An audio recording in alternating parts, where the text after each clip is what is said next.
Benjamin Netanyahu कभी सेना के खतरनाक कमांडो हुआ करते थे, फिर कैसे बने इजराइल के सबसे डेयरिंग प्रधानमंत्री।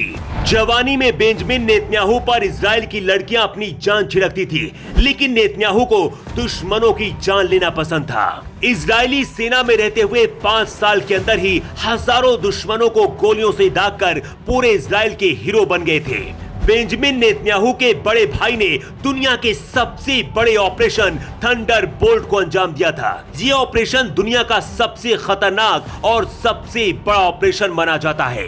इजराइल के 200 कमांडो उस युगांडा देश में पहुंचे थे जहां का तानाशाह आदमखोर था। इजराइल से ज्यादा तानाशाह भारत के लोगों से नफरत करता था। इजराइल के ऑपरेशन थंडरबोल्ट के बाद कैसे बेंजामिन नेतन्याहू सैनिक से प्रधानमंत्री की कुर्सी तक पहुंचे, अगले 2 मिनट में पूरी कहानी बताने जा रहे हैं। हमास के आतंकियों को अगर नेतन्याहू के बारे में पता होता तो शायद इतना बड़ा हमला कभी नहीं करते। 3 शादियां, 6 बार इजराइल के प्रधानमंत्री बने और अकेले ही दुनिया के 57 मुस्लिम देशों के लिए इजराइल का प्रधानमंत्री सबसे बुरा सपना बन चुका है। पीएम मोदी और बेंजामिन नेतन्याहू की दोस्ती पूरी दुनिया में फेमस है, लेकिन एक खतरनाक सैनिक कैसे इजराइल का प्रधानमंत्री बना, बहुत कम लोगों को ये बात पता है। इजराइल के प्रधानमंत्री बेंजामिन नेतन्याहू इजराइल के पहले प्रधानमंत्री हैं, जिनका जन्म देश की स्थापना के बाद हुआ। इजराइल की स्थापना 1948 में हुई थी। इजराइल के जिस यरूशलेम को लेकर विवाद चल रहा है, उसी जगह पर अपने जवानी के दिनों में कई साल तक नेतन्याहू ने गुजारे हैं।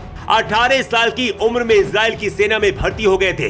बेंजामिन नेतन्याहू की 2 तस्वीरें हैं। एक तस्वीर तब की है जब सेना के कमांडर हुआ करते थे और दूसरी तस्वीर अब की है जब नेतन्याहू इजराइल के प्रधानमंत्री हैं।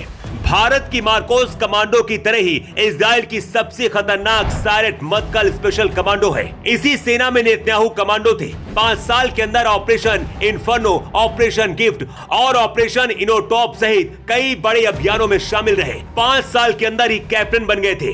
बेंजामिन नेतन्याहू के बड़े भाई योनातान नेतन्याहू भी इजराइल की सेना में थे। इसी बीच 1976 में फिलिस्तीन के आतंकियों ने इजराइल के एक जहाज को हाईजैक करके युगांडा देश लेकर चले गए थे। उस दौरान युगांडा का राष्ट्रपति तानाशाह ईदी अमीनी था, जिसे आदमखोर कहा जाता है। युगांडा भारत के लोगों से भी बहुत नफरत करता था। अपने यहूदी लोगों को बचाने के लिए मोसाद के साथ मिलकर इजरायली सेना ने ऑपरेशन थंडरबोल्ट चलाया था। इसके बाद इजराइल ने युगांडा की धरती से अपने 102 यहूदी नागरिकों को रेस्क्यू किया था। उसी ऑपरेशन के दौरान बेंजामिन नेतन्याहू के बड़े भाई योनातान नेतन्याहू शहीद हो गए थे।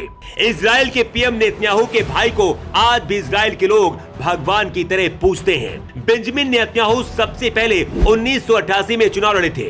इस चुनाव में उन्हें भाई की शहादत का भी बहुत बड़ा फायदा मिला था।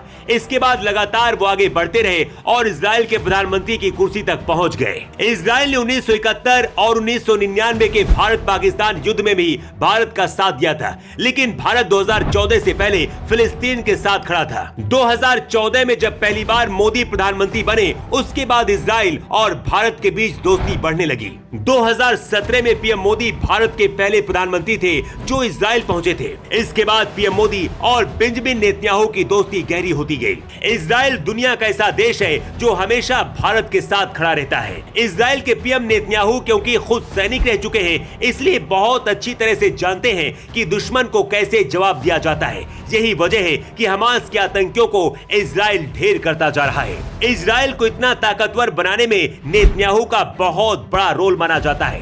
वैसे इजराइल के प्रधानमंत्री बेंजामिन नेतन्याहू को लेकर आप क्या कहना चाहेंगे? अपनी राय आप कमेंट बॉक्स पर लिखकर जरूर दें। न्यू टाइम्स के लिए ब्यूरो रिपोर्ट।